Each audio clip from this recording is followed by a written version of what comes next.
When the bombs fell and sirens screamed across Europe during World War II, survival wasn't just about soldiers in trenches. It was about families defending their homes with grit, ingenuity, and whatever they could find. Every backyard, basement and kitchen became a front line. But here's the twist. Many of those forgotten home defense tactics still work just as well today. Not out of nostalgia, but because they were built on timeless human logic. Stay hidden, stay strong, stay ready. Let's break down how ordinary people in the 1940s turned fragile homes into fortified shelters, and how their methods can still protect modern households from chaos, disaster, or unrest. During World War II, the idea was simple. If your home couldn't move, make it stronger. Windows were crisscrossed with tape to prevent glass from exploding inward during bomb blasts. Cellars became bunkers, stocked with essentials and turned into both shelters and supply rooms. Walls were reinforced with sandbags or wooden boards. Even the simplest cottages were upgraded to withstand shockwaves and shrapnel. Today, those same principles apply. You don't need a war to justify being ready. Cut plywood sheets to match your window sizes and keep them stored, ready to mount if a storm, riot or attack ever hits. Sandbags, still cheap and reliable, can protect against floods or even small arms fire. Stack them near basement doors or ground-level windows.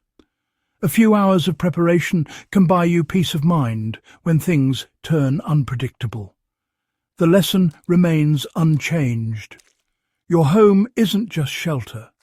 It's your last line of defense. Civilians in the war rarely had access to firearms, so they got clever. Instead of relying on weapons, they built layers of defense. Barriers that slowed, warned or confused intruders. Gardens became mazes of wire, thorn bushes and noise traps. Tin cans strung on string clattered if someone moved through the yard. The goal wasn't to fight, it was to buy seconds, precious seconds to act, to escape, to survive.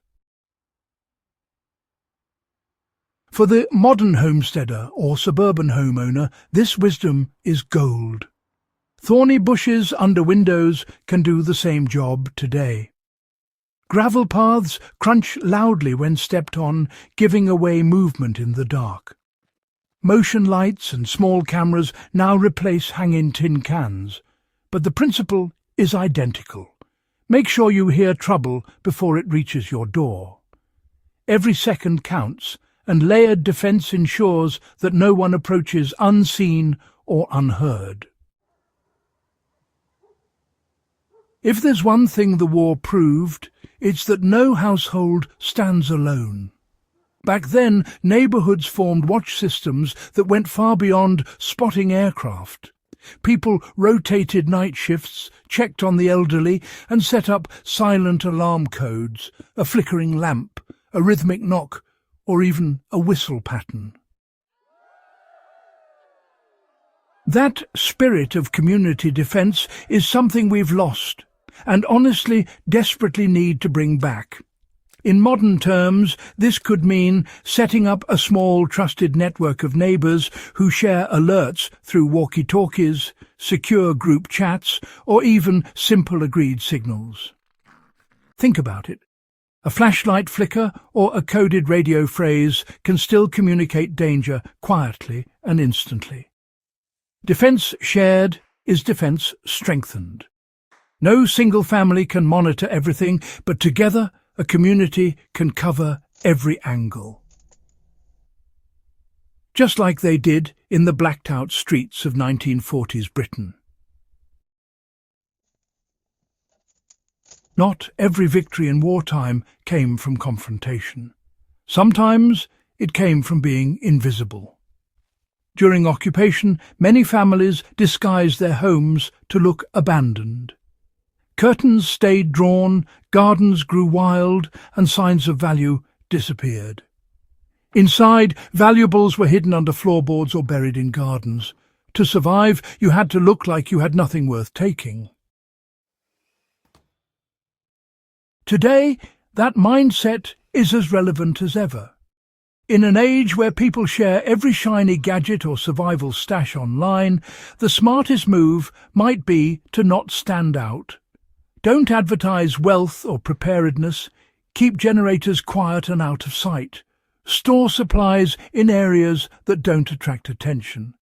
Even the way your property looks from the street can make a difference. Blend in, stay unnoticed, and let curiosity pass you by. Because sometimes the best defense isn't about building walls, it's about not being seen at all. Here's something many people forget. Most families in World War II didn't own guns. They improvised.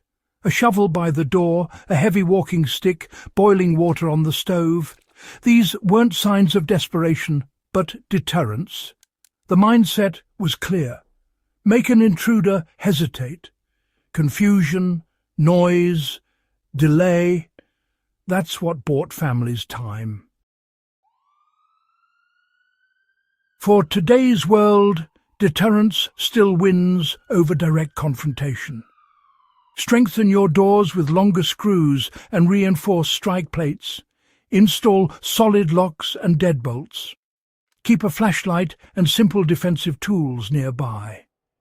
Even dogs, loyal companions then and now, serve as both protection and early warning systems. It's not about looking for a fight. It's about making sure any threat second guesses stepping through your door.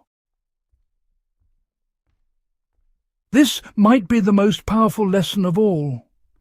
During the war, families trained like small units. They knew exactly what to do when the sirens wailed. Children practiced getting to shelters without panic. Families had bags packed with essentials ready to grab and go. There were no excuses, just action. That discipline, that calm under chaos, is what separates preparedness from paranoia. Try this today. Kill the power in your home for an evening. See how fast you can light candles, locate supplies, and regroup in a safe space. Time it. Make it a habit. Teach your kids what to do if the lights go out or if communication breaks down. The more you practice, the more instinctive it becomes.